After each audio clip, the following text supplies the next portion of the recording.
Whole YouTube family happy करवा चौथ। आज देखेंगे हम क्या क्या सामान लेंगे। करवा चौथ की कहानी करते हैं ना, चौकी लगाते हैं, उसमें हमें क्या क्या सामान चाहिए होता है। हम अपने पति की लंबी आयु के लिए ये करवा चौथ का व्रत रखते हैं, सभी लेडीज रखती हैं। तो आज देखते हैं हम चौकी पे कैसे लगाते हैं और क्या क्या सामान लेते हैं। ये हमारी चौकी है पूजा करने की, और ये हमारी पूर्व दिशा है। पूर्व दिशा में चौकी लगाएंगे। ये हमने चौकी लगा दी है।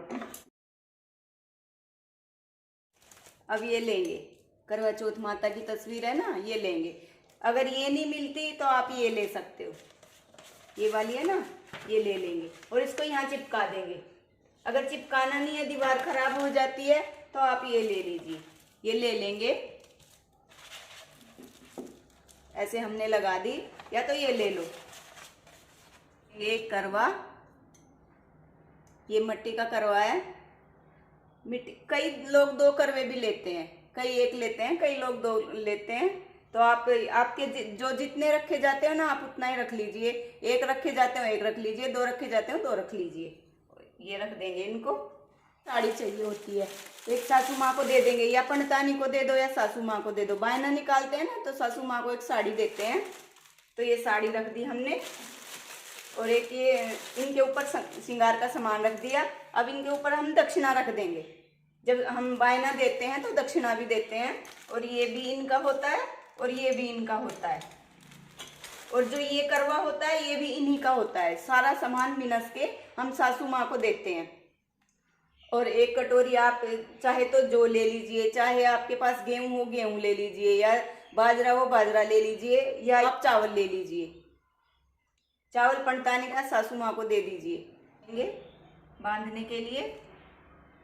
और एक ये माता की चुन्नी है, इन पे उठाएंगे ना करवा चौथ माता पे। ये सामान हो गया हमारा। और एक ये थाली लेंगे, एक ये छलनी लेंगे। अगर आपके छलनी में से देखते हैं तो ठीक है, नहीं देखते हैं छलनी में से तो आप स्किप कर दीजिए इसको।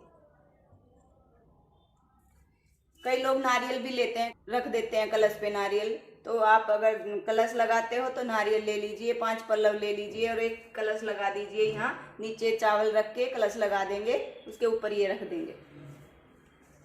और टीका लगाने के लिए सिंदूर है ये।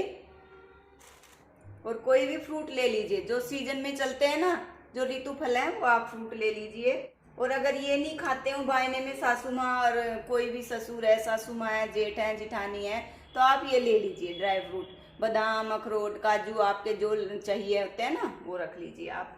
और ये बायना सारा निकाल के सासू माँ या जेठ जी, जिठानी या ससुर, उनको देना होता है। अगर आप लोगों के जोत लगती हो तो आप जोत ले लीजिए ये वाली, और इनको लगा दीजिए यहाँ पे। हमारी जोत नहीं लगती, किसी के ठंडी पूजा होती है, किसी के जोत लगती है, हमारे जोत नहीं लगती। हमारे खाली बिना जोत के ही पूजा होती है। हम ऐसे ही दरबार लगा लेते हैं और कथा कर लेते हैं। कई लोग यहाँ दरबार लगा दिया, बाहर कथा कर ली। कई लोग यहीं कथा कर लेते हैं, दरबार लगा के अपना माता की चौकी लगा दी और यहीं कथा कर ली। कई लोग बाहर करते हैं, पास पड़ोस की औरतें इकट्ठी हो जाती हैं, वहाँ पे कर लेती हैं। कई लोग इकट्ठे होकर सारे मंदिर चले जाते हैं, वहाँ पे पूजा कर लेते हैं, पंडित जी कथा सुना देते हैं। और वहीं पे जो ये सामान होता है, कुछ लेके जाते हैं, थोड़ा सा सामान वो मंदिर दे आते हैं। चावल हो गए, कुछ फ्रूट हो गए, ये मंदिर में थाली लगा ली अपनी, वहाँ लेके चले गए, पुजारी को दे दिया हमने। और सासू माँ का अलग से बायना होता है, ये हम सासू माँ को देंगे। ये जो हमारा होता है ना, ये सासू माँ का होता है। ये चुन्नी इनकी माता की होती है। और अगर कलश लगाना हो तो आप ये रख लीजिए, कलश के ऊपर 5 पल्लव कलश लगा लीजिए। एक जल का लोटा ले लेंगे, इसमें सामान जो चाहते हैं वो रख लीजिए। अगर आप इसमें से कोई नहीं रखते तो आप स्किप कर दीजिए। कोई ज़रूरी नहीं कि उन्होंने ये रखा है तो मैं भी ये रखूँगी, नहीं, कोई भी ज़रूरी नहीं है। जो आपके रखते हैं, सासू माँ या कोई बड़ा है, उनसे पूछ लीजिए, जो आपके रखते हैं वो आप रख लीजिए। ये चुन्नी होती है शादी वाली, या पीलिया होता है। अगर आपके पास पीलिया है तो पीलिया ओढ़ लीजिए और ओढ़ के कथा कर लीजिए। अगर शादी वाली चुन्नी है, पीलिया नहीं है, तो आप ये वाली चुन्नी ओढ़ लीजिए। और दक्षिणा हमने रख